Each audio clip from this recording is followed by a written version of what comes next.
आज मैं आपके साथ शेयर करने जा रही हूँ मटन स्टू की रेसिपी। अस्सलाम वालेकुम नाज़रीन, कैसे हैं आप सब? उम्मीद करती हूँ आप सब खैरियत से होंगे।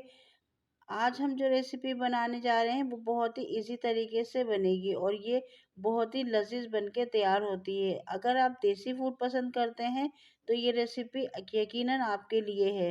ये रेसिपी पसंद आए तो लाइक कीजिएगा और चैनल पर न्यू है तो सब्सक्राइब कर दीजिएगा। रेसिपी स्टार्ट कर लेते हैं नाज़रीन। सबसे पहले हमने एक देगची ली है, उसमें 2 कप ऑयल के शामिल किए हैं और हम इसमें डालेंगे कुछ खड़े गरम मसाले। थोड़ा गरम मसाला लेना है क्योंकि ये थोड़ा थोड़ा करके भी ना गरम मसाला बहुत ज़्यादा हो जाता है।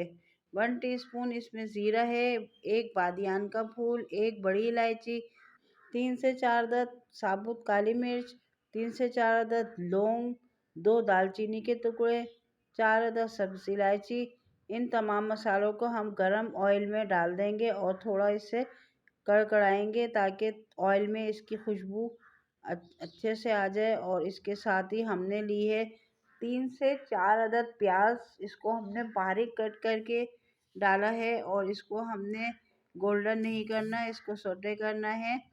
और गोल्डन अगर हम करेंगे तो ये कौरमे की तरफ चला जाएगा। अच्छा, 500 ग्राम हमने गोश्त लिया है। गोश्त में हमने रिवाज भी डलवाया है और इसमें हमने नल्ली भी डलवाई है, जो कि हम आगे चल के आपको दिखाएंगे कि कब उसको हमने डालना है। बोटी हमने गोल सी कटवानी है। ये देख सकते हैं हमारा रूखा सा गोश्त है और इसमें रवाज भी हमने डलवाया है।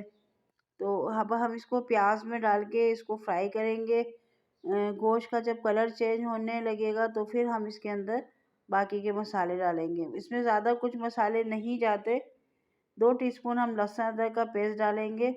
लहसुन अदरक का पेस्ट डालने के बाद इसको अच्छे से मिक्स करेंगे ताकि लहसुन अदरक की स्मेल निकल जाए। इसके साथ ही अगर आप साबुत लहसुन अदरक कट करके डालना चाहती हैं तो वो भी इसमें आप डाल सकती हैं। 1/2 टीस्पून हल्दी पाउडर, 1 टीस्पून कुटा हुआ धनिया, दोनों को अच्छे से मिक्स कर लेंगे ताकि मसाला इसके अंदर अच्छे से मिक्स हो जाए। और इसके साथ ही हमने लिए हैं 4 से 5 अदद टमाटर और टमाटर को हमने बारीक कट किया है। इसके साथ ही इसका जो छिलका है वो हमने निकाल दिया है। ये देख सकते हैं नाज़रीन, मैं आपको करीब से दिखाती हूँ। अच्छा नाज़रीन, मैं जो सालन बनाती हूँ ना भुना हुआ खासकर, तो मैं टमाटर के छिलके लाजमी निकालती हूँ क्योंकि भुनाई में ना छिलके गलते नहीं हैं और फिर वो सालन में ऊपर ही नज़र आते हैं और वो फिर सालन का लुक भी ख़राब होता है, अच्छा भी नहीं लगता। तो आप लोग भी ये काम कर लिया करें कि टमाटर के छिलके जो है ना वो निकाल दिया करें। इसके साथ ही हमने टमाटर डाल के अच्छे से इसको मिक्स किया है और 1 टीस्पून इसमें हमने नमक डाल दिया है। नमक को अच्छे से मिक्स करने के बाद मैंने इसके अंदर 2 अदद नल्ली डाल दी है और हमें इस सालन में नल्ली बहुत ही पसंद है। अगर आपने नहीं डालनी तो आप नहीं डालिएगा, ऑप्शनल है। और इस तरह सालन बहुत ज़बरदस्त बनता है। और नल्ली का तो खैर जायका ही सब बाज़ लोगों को बहुत पसंद होता है, तो बहुत शौक़ से खाते हैं। 10 मिनट के लिए मैंने कवर किया था और 10 मिनट के बाद मैंने इसको देखा तो गोश्त गला नहीं था, तो मैंने प्रेशर कुकर में चेंज कर दिया है। इस पॉइंट पर आकर हमने साबुत गोल मिर्च डालनी है। 8 से 10 अदद हमने साबुत गोल मिर्च डालनी है और हमने प्रेशर कुकर की 2 सीटियाँ लगा के हमने ये चेक किया था, लेकिन ये अभी गला नहीं था। मैंने डेगची चेंज करके दोबारा से इसको मैंने गलने के लिए रखा था। तकरीबन 10 मिनट, यानी कि हमें इसको पकाते हुए 20 मिनट हो गए हैं और हमारा तकरीबन गोश्त गल गया। नल्ली हम साइड कर देंगे ताकि हमें भुनाई में मुश्किल ना हो। और 3 से 4 अदद हमने इसमें मिर्चें डाल दी हैं और ये अब हम इसकी करेंगे भुनाई। और भुनने के बाद ही ये समझे तकरीबन हमारा गोश्त अच्छे से गल गया, क्योंकि हमने देगची में हमने कहा टाइम ज़्यादा हो जाता है इसलिए मैंने प्रेशर कुकर लगा दिया था।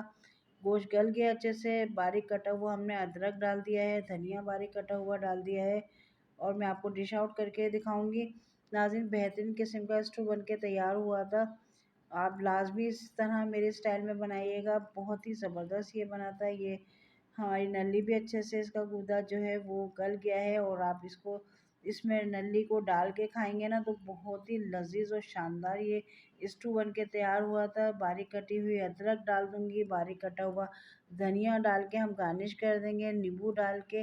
इसको बहुत ही ज़बरदस्त नान के साथ आप खाइएगा तो बहुत ही अच्छा आपको लगेगा। और ये देख सकते हैं नाज़रीन, हमारी जो है स्टू की डिश बनके तैयार हो गई है।